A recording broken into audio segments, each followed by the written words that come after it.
America, and welcome to you to Scott Fox After 9. Thanks for checking into this episode. I have no problem wishing our American friends and my American listeners a happy Thanksgiving. I think that that's something that's a courteous thing to do, and I remember during our Thanksgiving when many Americans went out of their way to wish us Canadians a happy Thanksgiving.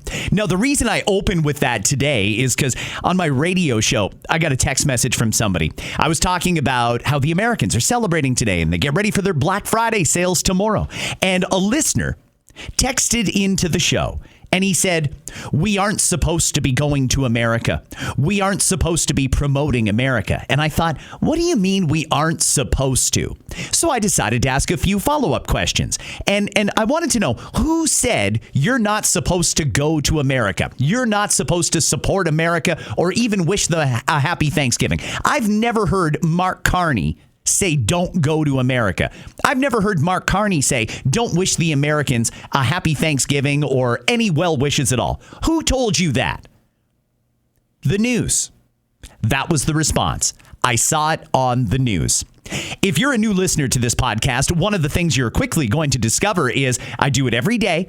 I give you a lot more information and audio and context than you get from the mainstream media. And one of the things I try to do in this pod is counter the narrative from the mainstream media. There's been a full-blown assault on your senses for a long time now from the news, trying to convince you shouldn't go to America. You shouldn't buy anything American. You should only buy Canadian. Well, anybody who's been to the grocery store recently probably realizes in a lot of cases it's much more expensive to shop Canadian. And that's not me being unpatriotic. That's me acknowledging the limitations of my income. And everyone else should too. Nobody should be going broke just to support Canada when our government clearly doesn't. Do you know how much money the Canadian government spends in America every single year? And I'm talking about just the straight up purchases, not even all the junkets that they do down there, all the parties they have when they're down there on trade meetings and things like that. You don't have to feel any shame whatsoever in going to America, in spending your money in America, in immigrating to America. You don't have to feel bad about that, Canada. I'm here to tell you this narrative from the news is ridiculous. America, if you're listening to this pod, and statistically about 1 in 10 are, I want to say happy Thanksgiving to you. I hope you have a great holiday. I think you're a little misguided. You should probably do this in October when we do it, rather than have 2 family get-togethers within 30 days of each other. But hey, you do you. I just hope you have a great time. Enjoy the turkey and enjoy your Black Friday shopping tomorrow. Now let's talk a little bit more about Canada-U.S. relations. Yesterday, Prime Minister Mark Carney, he came out in front of the cameras and he was going to talk about some of the supports that he's putting in place for various industries that are affected by tariffs. Steel, aluminum, softwood lumber. He's going to talk about all of them. I'm going to go through this news conference, a couple of different clips I want you to hear. And then coming up after this, you're going to hear the response from Pierre Poilievre. You're going to hear from a seriously conflicted Carney cabinet minister in Melanie Joly. She is overseas right now, just fumbling and bumbling all over her words. And it's really hard to make sense of what she's saying, but we'll try and sift through it together. And then you're also going to get a little tidbit that I've learned. From time to time, people in various levels of government will message me with confidential information. I've learned something very interesting about when our next federal election is going to be, and I will have that in this episode of Scott Fox After 9. Let's jump into it now. Here is the Prime Minister of Canada, Mark Carney. This is an important day for Canada's workers. Look, we know the world's changing. We know that this decades-long process of our ever closer economic relationship between Canada and the United States has ended. And as a consequence of that, many of our strengths have become our vulnerabilities, particularly in those industries that are most tightly integrated with the United States. Headline, last year, 75% of our exports went to the U.S. 90% of our lumber exports went to the U.S. 90% of our aluminum exports went to the United States. 90% of our steel exports went there, all bound for a single market that has changed. Overall, for the Canadian economy, we estimate that U.S. tariffs and the uncertainty that they're creating will cost Canadians around 1.8% of GDP. That's about $50 billion lost from our economy, or the equivalent of $1,300 for every Canadian. And this is happening fast. It's a rupture, which means that our economic strategy needs to change dramatically and rapidly. And that change is in Budget 2025, our plan to confront these challenges and emerge even stronger, to move our economy from reliance to resilience, and to give ourselves far more than any foreign nation can ever take away. Anybody else getting a little bored with this Carney stump speech? Do you think he could switch it up a little? I think we've all heard him say all of those things. From reliance to resilience. That might be a new one. I haven't heard that one before. Lots and lots and lots of slogans there coming out of Prime Minister Mark Carney, and I'm really wondering, what does the average person take from that? And do you believe that? You know, that was very compelling information. Some of these industries, 90% of their exports went to America. And we've decided, rather than try and fix the situation, rather than elect a prime minister who can get a deal done that works for the Americans and works for Canadians, and continuing on with that fantastic relationship with the Americans where they order a lot of our stuff, they pay their bills on time, they were a reliable trading partner until they wanted to put tariffs in. I don't understand why we wouldn't try and fix that, and we've decided to completely redo everything we've always done and basically bankrupt ourselves to do it. Doesn't it seem like the easier play to just get down there, apologize for the commercial, figure out ways that we can work together, figure out how we can be stronger together, and get a deal done? That's what the Prime Minister's original plan was. He said he'd do it by July 21st. It is now November 27th, and there is still no deal done. Going to move on to another part of the Prime Minister's remarks here. I believe this is where he explains how much of your money he's going to start spending. Our investments are also protecting workers, providing relief to nearly 37,000 Canadians during this period of uncertainty. So far, they prevented more than 14,000 Canadians from losing their jobs. More broadly, across our economy, employment is rebounding after the early impacts of the trade war. More than 120,000 total jobs have been created since March. Do you believe that? I talked about this the other day. I don't believe that. I don't think that we have that kind of a climate for companies to be hiring en masse. In fact, every single time I open social media or watch the news, all I hear about is people losing their job. Can we really count on the numbers that StatsCan put out about employment? Where are these jobs? It seems like there's more and more people looking for a job because they've lost a job. 120,000 new jobs since March. To me, the math doesn't add up, but I'll give the Prime Minister the benefit of the doubt and assume that that's true. Unfortunately, though, there's a hell of a lot more people here than used to be, so 120,000 jobs doesn't go that far. We're going to need a lot more than that. We have an almost 8% unemployment rate. What we're doing today is to reinforce that momentum with new strengthened measures to accelerate the transformation of the Canadian steel and lumber industries, to build strong domestic demand for their products, and to empower their workers and businesses to seize new markets at home and abroad. So these new measures focus on three core objectives. First, to further limit foreign steel imports so as to increase domestic demand for Canadian steel producers. Second, to make it easier to buy and build with Canadian steel and lumber. And third, to invest in workers and businesses so they have the tools and the resources that they need to drive this industrial transformation. So let me start with limiting foreign steel imports to ensure that our steel producers have a bigger share of our market.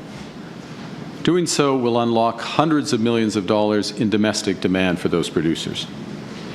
We will reduce tariff-free steel imports from non-free trade area partners from 50% of 2024 levels, as it is today, to 20% of those levels, This will open up more than $850 million in new domestic demand for Canadian steel.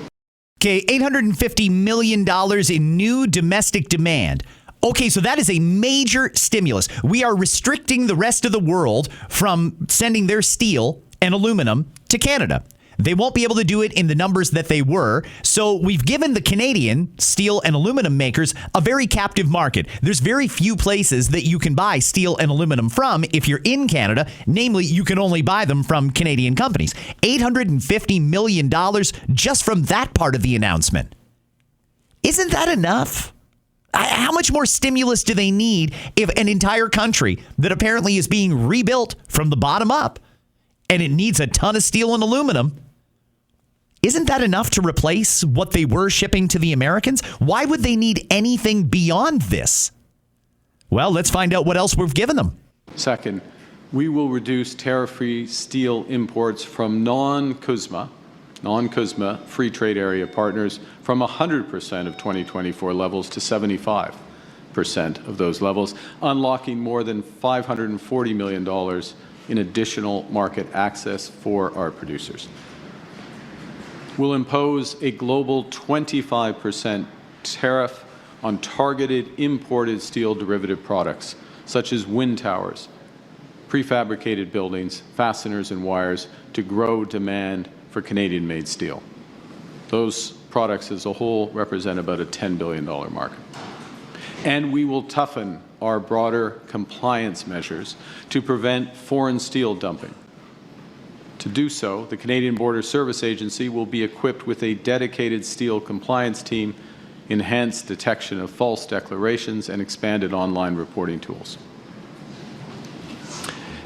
Our temporary horizontal remission of Canadian tariffs on imports has helped Canadian businesses deal with the early impacts of those tariffs. However, over the longer term, such broad remissions would only hurt Canada's steel sector. So to move away from relying on imported steel and to give Canadian companies time to adjust their supply chains to use Canadian steel, those temporary remission measures will end on January 31st, 2026, for steel used in Canada for manufacturing, food and beverage packaging, and agricultural production. Now, oh, geez. Is the teleprompter moving slow, or did he actually start speaking slower? I don't understand what the Prime Minister is doing here. Maybe he needs to get some sleep or something like that, because this is a snooze fest. And not all that easy to follow along with. Hey, the point I made a few minutes ago still stands. You just heard the Prime Minister. Basically, we are going to crack down on anybody who's trying to put steel in Canada. We are going to make it very, very difficult for Canadian companies to order in steel and aluminum from other places, even if it is much cheaper and would help their business. They're going to be forced to use Canadian steel and aluminum. And then on top of that, we're going to be giving a lot of money to the steel and aluminum industries in the means or in the way of guaranteed loans, subsidies, and things like that. I would have thought that giving them access to an entire country with no competition, a country that's rebuilding, should have been enough. I mean, how much money do we need to give these people? I'd like to see our steel and aluminum industries thrive as well. Same with the softwood lumber. But hell, if you've got an entire country that's rebuilding and you can't buy it from anybody but you should be doing pretty well. I'm also very concerned because when they're the only players in the game, they can set the prices at whatever they want. You know, if we wanted to help out the steel and aluminum manufacturers, why wouldn't we just cancel the industrial carbon tax? That would save every person and every business in the country money. Why wouldn't we do that? They don't want to do that, though, do they? Let's move on. Here is more from the Prime Minister. Let's get to the Q&A with reporters. Good afternoon, Prime Minister. Kate McKenna with CBC News. How do you explain to your caucus, particularly caucus members who might be quite hesitant, that your government is going to be working with the government of Alberta potentially towards a pipeline deal?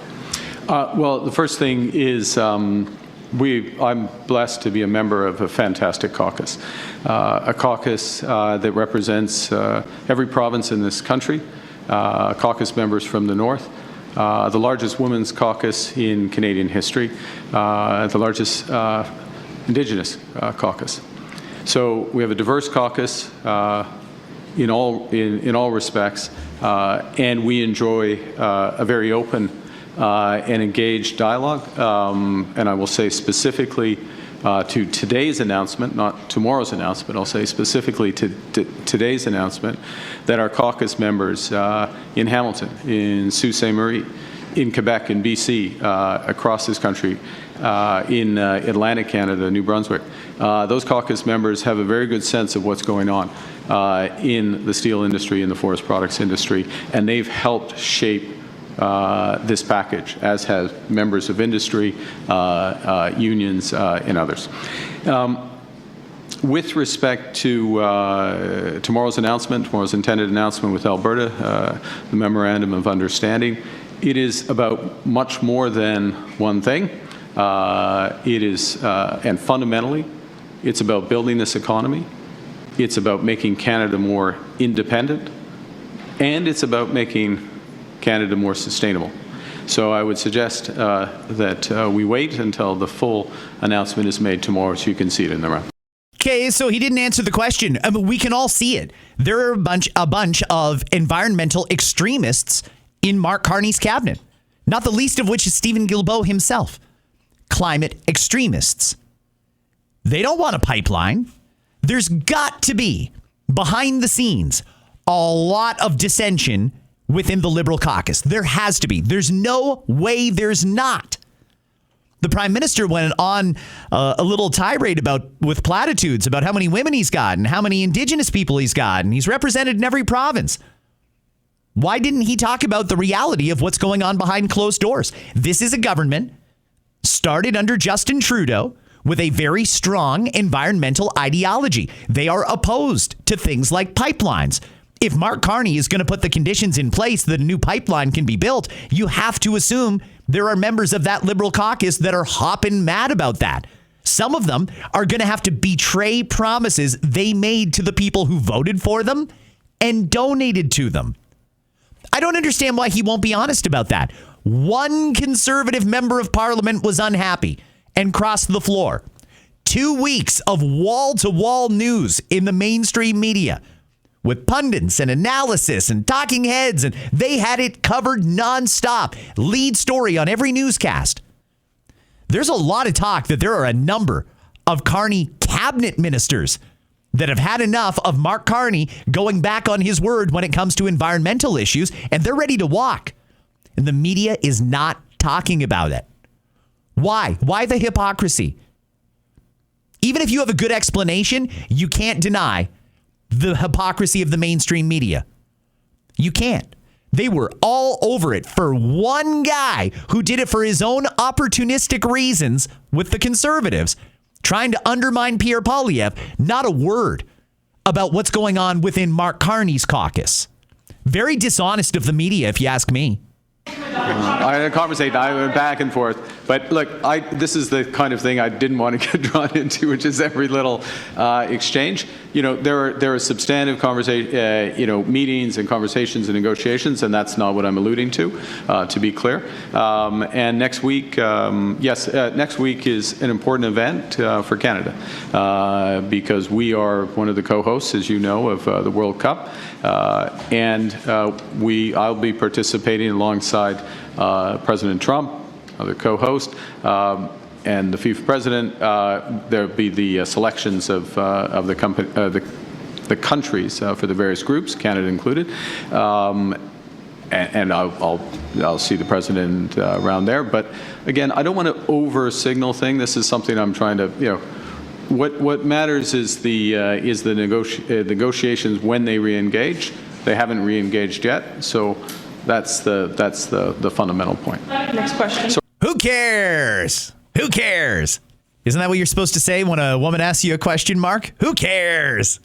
Mark Carney is going to America next week. That's right. You're not supposed to do it because the news told you don't go to America. He'll go there anytime he wants. And he just said they're not going to be negotiating. He's just going there for the World Cup draw. And hey, that's fine. That's a real bucket list thing for a lot of people. Imagine being able to be part of the World Cup draw. I don't blame him for going. But our government will drop millions to protect our prime minister, to move him around, and to house him and his staff when they're in America. Don't you dare let the news tell you you shouldn't spend money in America or you shouldn't go to America, because we've got people down there all the time. And Mark Carney himself just said they're not going to be negotiating. This is just a sports thing. Just a sports thing. And that's okay. We are a co-host of the World Cup. I think that's a bad idea, personally. I think it prices regular Canadians out of the market, and it's going to make their cities very, very inconvenient for a couple of weeks so that some global elites can go to a soccer game. But I don't think that that's going to change. We're going to stay as co-host of the World Cup, and we'll go ahead and do it and spend all the money. And Mark Carney should be there for the World Cup draw. I don't blame him for going. But it's another trip. And it's another trip where there's no negotiation happening. And all I want is a little bit of progress. I just want the prime minister to follow through on his word and do what he said he would do and get a deal done with Donald Trump. I do think, though, that it's interesting that with all the tension between us, they're going to act like nothing is wrong. The prime minister also, in an earlier clip, spoke about the pipeline deal that he's going to announce today with Alberta. Today, the prime minister will be in Calgary. He is going to be with Alberta Premier Danielle Smith, and they're going to sign a memorandum of understanding. Now, that doesn't mean that we're building a pipeline. It's just one step closer to building a pipeline. But the pipeline is still very much a controversial issue because it's still up for debate whether or not BC, British Columbia, can say no. Alberta wants to do it. Ottawa says they want to do it. But BC could say no? Is that right? I don't know. We'll have to wait and see where that one goes. But I will be covering anything interesting that comes out of today's meeting on tomorrow's podcast. You can always count on me daily. I will bring you all of the information that needs a little more discussion and the stuff you did not see on the news. Let's get to another clip from the Prime Minister yesterday talking to reporters. Elise Bloomberg. Today you've announced tariffs today on the U.S. for the first time, or they'll affect the U.S. for the first time since you pulled back retaliatory tariffs. How do you think this will affect the prospects of a trade deal with the U.S., and are you worried about retaliation? So I think the first thing to say is that what we have done is to put in place adjustments to remissions and tariffs on certain steel derivative products, as you know. And so these are products that, derivatives is a fancy name for products that are substantially comprised of steel. And it is a much more targeted level of that steel than, for example, the United States has done with their steel derivatives, which is quite broad application. The U.S. looks to calculate the proportions in steel. That approach is global. It's global. It's not targeted at the U.S., okay? So that's the first thing that's very important. So it's a global approach, which is creating some space for Canadian steel producers to fill in. First point. Second point, with respect to the changes we're making in tariffs, so for non-free trade countries, going from 50% to 20%, the sort of tariff rate quota. This is Bloomberg, so I can talk like that, right? And for free trade countries, going from 100 to 75%. The U.S. is not included in that. So there's no change in the tariff for the U.S. or for Mexico in that regard. So I think that answers the question. I don't know that it does. Hey, listen, I think, everybody, what you need to accept, what all of us need to accept, because we just heard the Prime Minister in his roundabout kind of way say it, is tariffs are helpful for our economy. The Prime Minister is imposing tariffs, global, like he said, global tariffs for the benefit of our economy.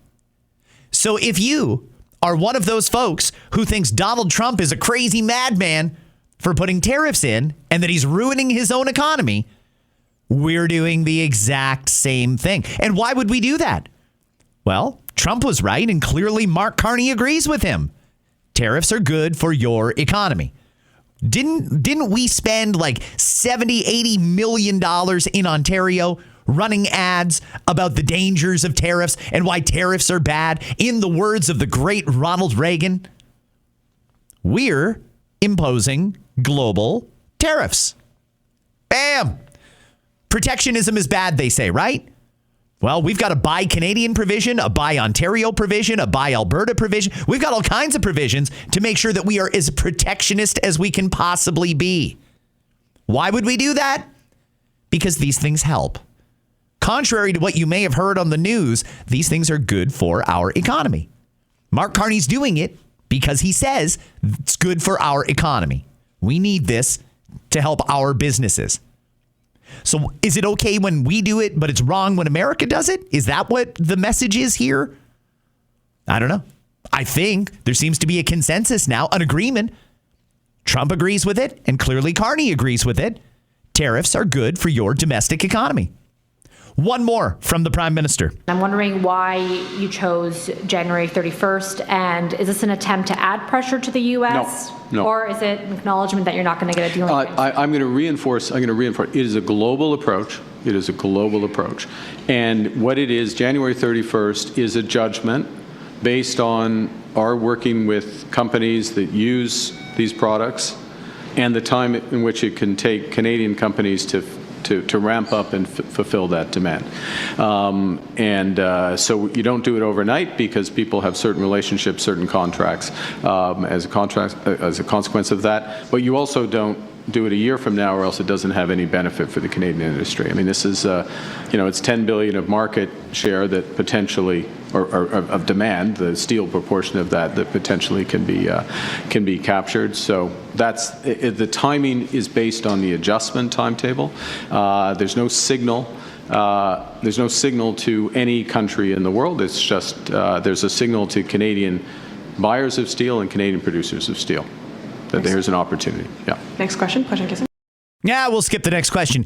Those were the words of Prime Minister Mark Carney yesterday in Ottawa. Now, he made that announcement kind of strategically because when he did that announcement, it meant he did not have to be in the House of Commons. Well, that's kind of weird. There was no big votes or anything like that scheduled for yesterday. Really, all we would expect the Prime Minister to be in the House of Commons for is question period. The opposition parties would like to ask the Prime Minister a few questions. You know what? Since he did not go to question period yesterday, I'm going to play a couple of opposition leaders who I'm sure would like to have a word with the Prime Minister. This is Bloc Québécois leader Yves-François Blanchet speaking outside the House of Commons since the Prime Minister wasn't in it yesterday, even though he was in Ottawa. Oh, we shouldn't be selling the idea that the future of Canada is in oil and gas. It should be considered as being in energetic transition. He has a problem which has been described by many analysts. If he succeeds having a pipeline through British Columbia, it has to go through a veto. So that could be quite a challenge, and he would have a challenge within his own caucus because a lot of those people have been under Mr. Trudeau's as Prime Minister. And if he does not succeed, it's one more failure, a failure within a failure within a failure for this government, which has been elected pretending things which he did not even begin achieving. So people will have to start seriously if they have been misled. I just want to point out the Bloc, specifically Yves-François Blanchet, their leader. When Carney was elected, they said we need to give him time to implement his agenda and do what he said he would do. They gave him the benefit of the doubt and even offered to prop him up while he was finding his feet in Ottawa. 8 months later, they're talking about what a complete failure he's been. And they're the party that gave him the benefit of the doubt and gave him the time he needed. The Bloc is calling Mark Carney, what did they say, failure after failure after failure, I believe was his exact words. Now let's hear from Conservative leader Pierre Poilievre. We're seeing today, again, the cost of Carney's broken promises. He promised he'd negotiate a win with President Trump with a deal by July 21st. No deal, no win, no elbows, no job. And now the Prime Minister is spending billions more to bail himself out. For breaking his trade promises and for raising industrial carbon taxes on those very industries we most need to save. Conservatives believe in our workers. We want to protect steel, aluminum, lumber, and other sectors. We want to negotiate a hard bargain to protect them and get them re-entry into the American market, tariff-free.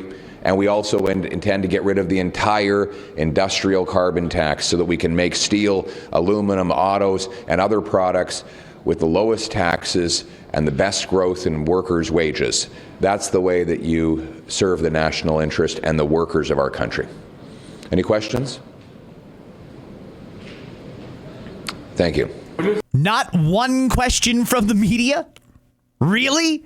Not one question. Pierre Poilievre just again reiterated that if he's elected prime minister, he is going to work out a deal to get our products back into America tariff-free. And he's going to repeal the industrial portion of the carbon tax, which is driving up the cost of living for every single one of us and our businesses.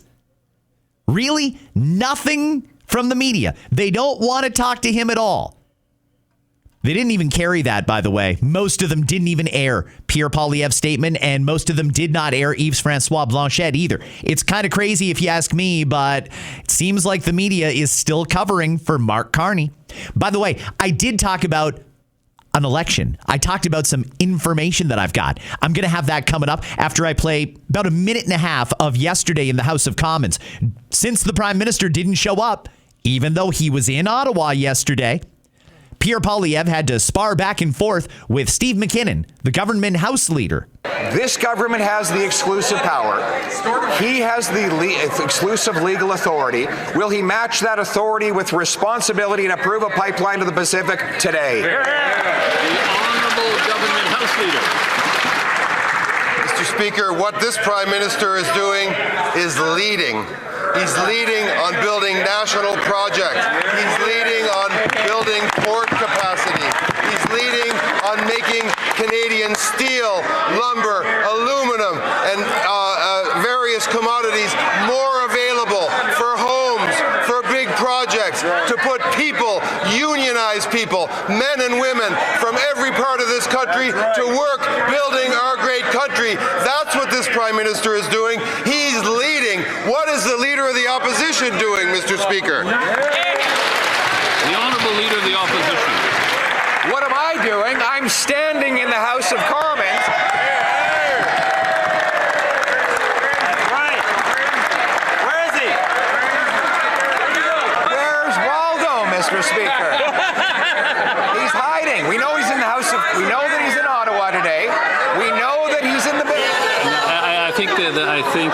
And that's where the speaker cut it off, because they certainly don't want Pierre Poilievre pointing out on television that the Prime Minister was in Ottawa and didn't show up for question period at such a consequential time in our history. Wild. Just playing games there in Ottawa. They're just spinning their wheels, wasting our money, getting nothing done. I also want to point out, by the way, while the government House leader was speaking, you saw two different things behind him. You saw cabinet ministers sitting there looking very somber, just looking ahead with disdain at those conservatives that they hate so much. And you saw the backbenchers nodding and clapping along like, I'm a SEAL. Put me in cabinet. I want that raise, and I want the staff, and I want the car, and I want the money. I don't know if these people actually believe their own BS or if they're just trying to get a promotion. But either way, it is extremely unbecoming. Okay, let me get to that little tidbit that I got you the other day, or that I told you I was going to have. This came in from a confidential source. I will not name my sources if you ask me not to, but I am going to share this with you from a source that I trust. Here we go.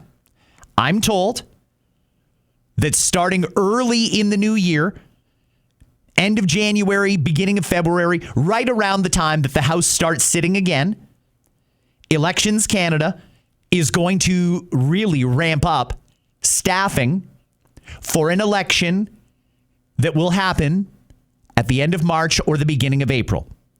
Elections Canada is about to start hiring. End of January, beginning of February, somewhere in there, they will begin staffing for polling stations and all the other things that we need workers for, because the government knows that we will be having an election likely in April, possibly at the end of March. I'm going to go with early April, almost a year to the day after our last election.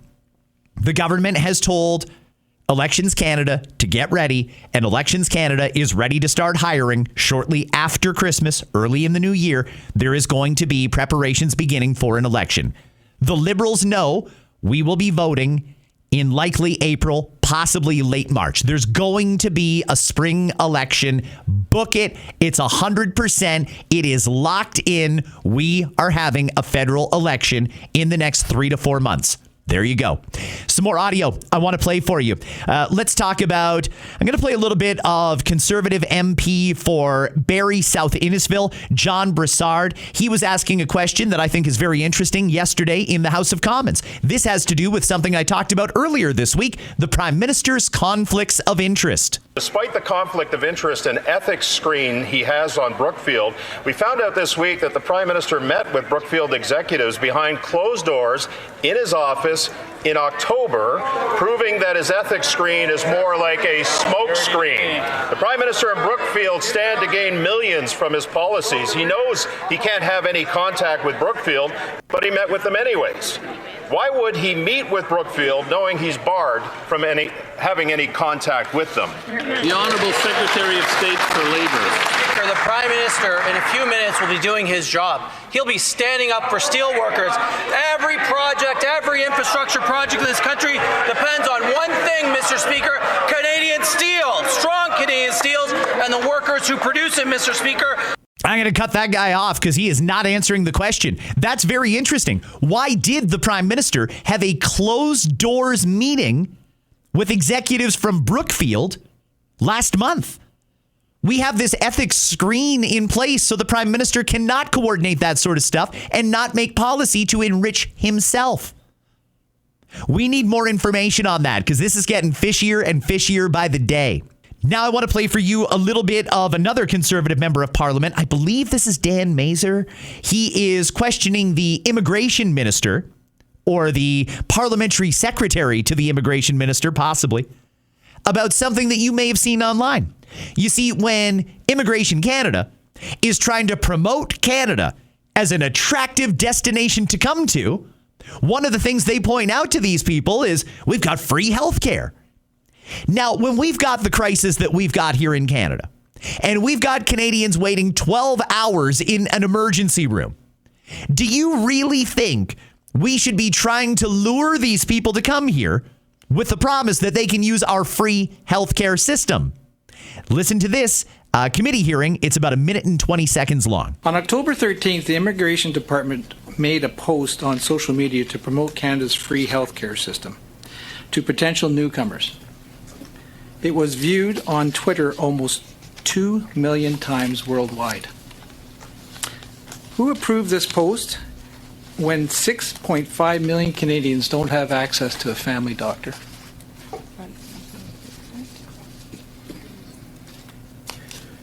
Our communications group in the department, they issue tweets and use other social media to talk about immigration to Canada. Some of the things that they include in that communication would be the situation in Canada, obviously people coming from other countries. There are a lot of things to consider if you're thinking about a big move to another country. So I think it was part of some of those efforts to talk about not only the process in getting here, but what Canada's like, where that information was provided. Is the minister aware of these communications? I don't know if she would be aware. She would not be aware of some of the day-to-day routine communications that go out from the department.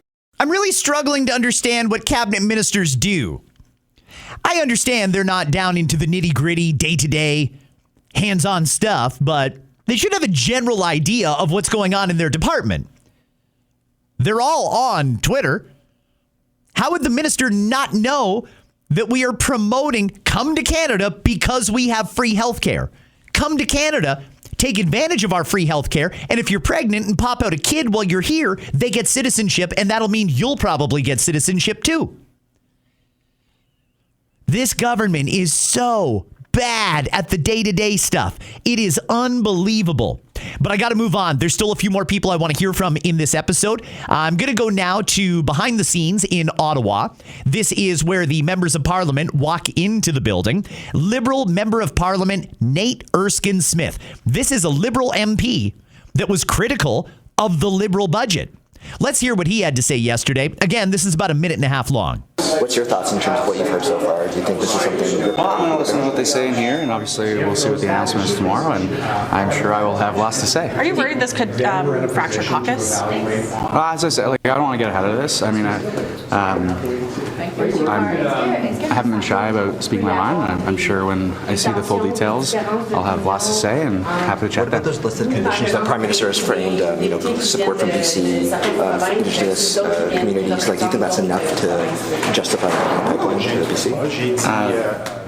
That you've got BC bought in, that you've got First Nations leadership bought in, and First Nations communities bought in is the minimum expectation. Could you throw your support behind the construction of any new pipeline? I know you've talked a lot about Canada's climate goals. Could you at any point support the government endorsing the construction of a new pipeline, even if those minimum conditions are met? Well, I lived through one grand bargain already in my political life at the beginning of 2016, 2017. I don't think it went so well. So I'm a little skeptical of grand bargains. And look, I'll look at the overall picture of the deal in the MOU when it's announced on Thursday, and we'll see what the Prime Minister has to say today. And I'll have lots to say once I see the details. Yeah. Thank you. Thank you. Liberal Member of Parliament for Beaches, East York, Toronto, Nate Erskine-Smith. I'll tell you, by the way, I vehemently disagree with Nate on most things. Most things, we have a very different political ideology, but I respect the fact that he is not afraid to stand up and speak truth to power. He is not afraid to call out his own government for the budget that they put out, and he is preparing to say whatever he has to say, whatever's on his mind about whatever is being announced today between Alberta and the federal government.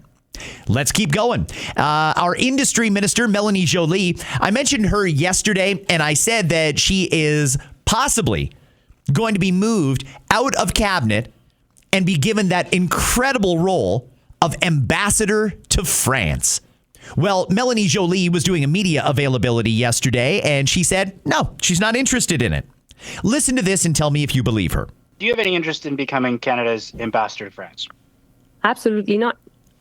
I'm focused on my job right now, which is to be the Minister of Industry and to fight for every single job in this country at a time of trade tensions.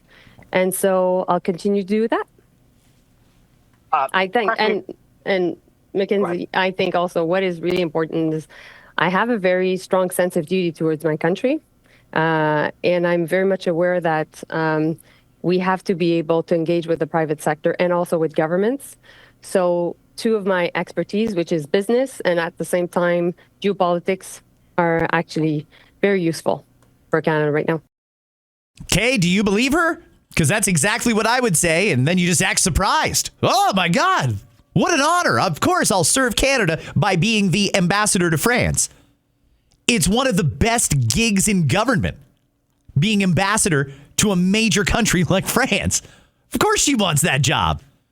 She doesn't really have any interest in running around the country or traveling over. Well, she loves the traveling overseas part. Loves it. Loves the attention too. She doesn't really want to sit and meet with all these people and try and figure out this and that and trade deals, and she's got to be accountable to the media. She doesn't want to do all that. She's going to live pretty high on the hog when she is our ambassador to France. Will it happen? It very well could. It's entirely possible it could. I wouldn't be surprised if it does. By the way, she also talked about what she's doing on this trade mission that she's on right now over to, I believe she's in South Korea. I also met with many companies, including companies such as LG and companies such as Hyundai Heavy Industries, Hyundai Motor, and also working on having meeting with Samsung So, and finally, I met with many ministers, including my counterpart and the chief of staff of the president and the national security advisor. Now, in Tokyo, I'll be meeting with many private sector companies, including Hitachi and Panasonic, and the two companies that I just mentioned have just invested in two different projects. The first one being a transformer project worth $280 million in Varennes, Quebec, and another one which is in one of the major projects that was announced last 2 weeks ago, and it's for the Nouveau Monde graphite mine. So this is what I've been doing. And I'm going to cut her off. Lots of meetings. Lots and lots and lots of meetings, apparently. And I don't know. What do we have to show for it here? The deals, maybe? I don't know. I mean, what is she doing? When she was the foreign affairs minister, this is the same Melanie Joly that racked up a $55,000 bar bill in 1 month. $55,000 in a month on booze. This is the same Melanie Joly who apparently didn't even read the contract when we gave $15 billion in taxpayer subsidies to Stellantis, but had no guarantees on jobs, and they laid off 3,000 Canadian workers. She didn't even read the contract. Let's hope she's being a little more thorough on this latest round of doing whatever it is that she does as the industry minister now. One more topic I want to cover on this episode, and then I'm going to get ready for listener DMs. That is tomorrow, and I've already got a ton of them. Everything from the 407 to our healthcare system and so much more. I hope you can join me tomorrow. It's going to be great. Yesterday, tragedy in America. Someone who probably shouldn't have been there, definitely should not have had a gun, walked up and in cold blood shot two members of the U.S. National Guard on the streets of Washington, just a few blocks away from the White House. It was enough to prompt a response from President Trump while he's on his Thanksgiving vacation. Listen to the president. I can report tonight that based on the best available information, the Department of Homeland Security is confident that the suspect in custody is a foreigner who entered our country from Afghanistan, a hellhole on earth. He was flown in by the Biden administration in September 2021 on those infamous flights that everybody was talking about. Nobody knew who was coming in. Nobody knew anything about it. His status was extended under legislation signed by President Biden, a disastrous president, the worst in the history of our country. Okay, I'm going to cut him off, too, because I don't need to hear another rant about how bad Joe Biden was. But there is some truth to that. Joe Biden was all about resettling Afghanistan citizens in America. We've done so much to help thousands of Afghan families resettle in the United States. That was the president in his own words. What about the president's press secretary, Jen Psaki? I remember she was very defensive on this topic. There are, of course, concerns among lawmakers, experts who've tracked this. They're saying previous arrivals of large numbers of refugees from different parts of the world, inevitably there may be a small handful who are eventually deemed a security risk of some kind. What reassurances can you make about the screening process and the attempts to make sure that somebody like that doesn't make his or her way here? I can absolutely assure you that no one is coming into the United States of America who has not been through a thorough screening and background check process. And there are many individuals, as you noted, who have not been through that process, and they have gone to lily pad countries as that process has been completed. It doesn't mean that that's because there is a flag. It means they have not completed their paperwork, and we were working to save tens of thousands of people. Hence, we evacuated them to these third countries. Everyone just needs to keep in mind. Everyone needs to keep in mind. Liberal governments, left-wing governments are pro-open borders. They don't believe in borders. They think everybody should be coming to our part of the world, settling and doing whatever they want, and they basically get a pass. They can operate with impunity in a lot of cases. We've even got judges now that are bending themselves into pretzels, trying to find ways to keep people here so that they don't get deported after they've committed a crime. There's just no disputing that. It's obvious to anyone who wants to look at the facts. I'm going to play this. The other day, it was a couple weeks ago, actually, Elon Musk was on Joe Rogan's podcast, and they had a talk about immigration. I want to play this for you. It's not that long, but it's an interesting conversation between two American patriots about what's wrong with their country. I mean, there was a case in Germany where a woman got a longer sentence than the guy that raped her because of something she said on a group chat. Was it an immigrant who raped her? Yes. Yeah, it was his culture. So here's the question. Why are they supporting this kind of mass immigration? Like, is there a plan involved in all this? Is this incompetence? Is this ignoring the fact that they don't have a handle on it, so they're trying to silence dissent? Like, what is happening? So is that you prey upon people's empathy. You say, like, well, you feel sorry for something, for some group, and then like, well, and that empathy is to such a degree that it is suicidal to your country or culture, because I think we should have empathy, but that empathy should extend to the victims, not just the criminals. We should have empathy for the people that they prey upon. But that suicidal empathy is also responsible for why somebody arrested 47 times for violent offenses gets released and then goes and murder somebody in the U.S. That's you see that same phenomenon playing out everywhere, where the suicidal empathy is to such a degree that we're actually allowing our women to get raped and our children to get killed. But it just doesn't seem like that would be anything that any rational society would go along with. That's what makes me so confused. It's like you're importing massive numbers of people that come from some really dark places of the world. Well, there's no vetting is the Right. issue. It's like Right. it's like if there's no vetting, like people are just coming through. Like, well, what's to stop someone who just committed murder in some other country from coming to the United States or coming to Britain and just continuing their career of rape and murder? Like, unless there's some due diligence to say, like, well, who is this person? What's their track record? If you haven't confirmed that they have a track record of being, honest and not being a homicidal maniac, then any homicidal maniac can just come across the border. And that's not to say everyone who comes across the border is a homicidal maniac, but if you don't have a vetting process to confirm that you're not letting in people who will do some serious violence, you will get people who do serious violence sometimes coming through. If I didn't tell you in advance they were talking about America, wouldn't you have sworn they were talking about Canada? It's the exact same thing.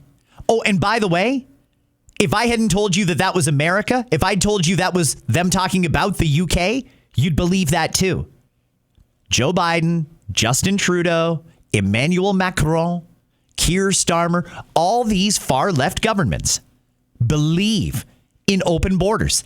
They believe that people who come to the country have no responsibility whatsoever to try and assimilate into the culture of the country they're going to.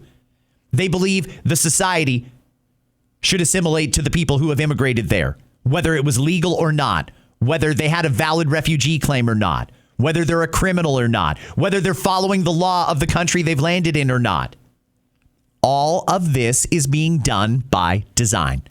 We've done so much to help thousands of Afghan families resettle in the United States. Again, tomorrow is the listener DM episode. Very excited about that. There's some great questions and comments and topics that are going to be brought up on tomorrow's episode. So if you haven't already, hit subscribe. You'll get a notification as soon as that episode is posted. I also want to reiterate something I mentioned earlier in case you happen to miss it in this episode. We're voting federal election this spring. Late March, early April. Be ready. We're going to the polls, Canada, and we're going to see if we can get it right on the do-over. Have an amazing day. I'll talk to you tomorrow with another episode of Scott Fox After 9. Go ahead and sing it, Pat James and the Whole Truth. Here's Hey Now.